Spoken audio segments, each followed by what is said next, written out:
1983 সাল বরেণ্য শিল্পী এস.এম. সুলতান একটি সিনেমা হলের নকশা করেন। সেই নকশায় যশোরে প্রায় 3 বিঘা জমির উপর চালু করা হয় মনিহার। বলা হয়ে থাকে দেশের সবচেয়ে বড় সিনেমা হল হিসেবে তকমা পায় এটি, কারণ 1400 দর্শকেরও বেশি মানুষ একসঙ্গে বসে উপভোগ করতে পারত সিনেমা। অনেকেই দাবি করেন দক্ষিণ এশিয়ারও সবচেয়ে বড় সিনেমা হল এটি। একসময় ঢাকার সঙ্গে পাল্লা দিয়ে এই প্রেক্ষাগৃহে সিনেমা মুক্তি দেওয়া হতো। মনিহারে প্রথম দিন মুক্তি পেয়েছিল জনি নামের সিনেমাটি। সিনেমাটিতে অভিনয় করেছিলেন সোহেল রানা, জসিম, সুচরিতা ও রোজিনা। এরপর অসংখ্য সিনেমার কল্যাণে আলো জ্বলেছে পর্দায়, তেমনি অসংখ্য তারকাও পা রেখেছিলেন সিনেমার প্রচারণায়।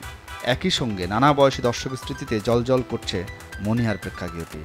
তবে সেসব আজ ইতিহাস।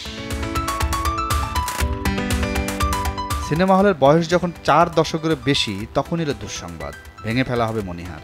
সেখানে হবে সুবিশাল শপিং মল আর আবাসিক হোটেল। এমনটাই দেশ টিভিকে জানিয়েছেন প্রতিষ্ঠানটির ব্যবস্থাপনা পরিচালক জিয়াউল হক।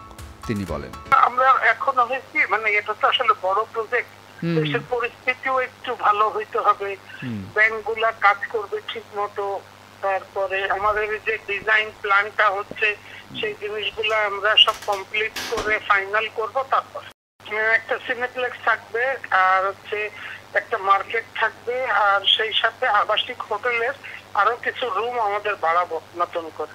তিনি জানান, অনেক সিনেমা চলেছে এখানে। সবচেয়ে বেশি ব্যবসা করেছেন বেদের মেয়ে জ্যোৎস্না সিনেমাটি দিয়ে।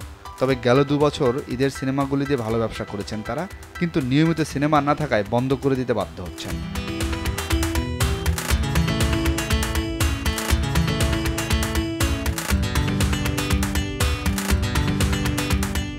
জিয়াউল হক দাবি করেন, ঈদ ছাড়া সিনেমা হলের টাকা দিয়ে কর্মচারীদের বেতন দেওয়াই এখন কঠিন, তাই বাধ্য হয়ে এই সিদ্ধান্ত নিতে হচ্ছে তাদের।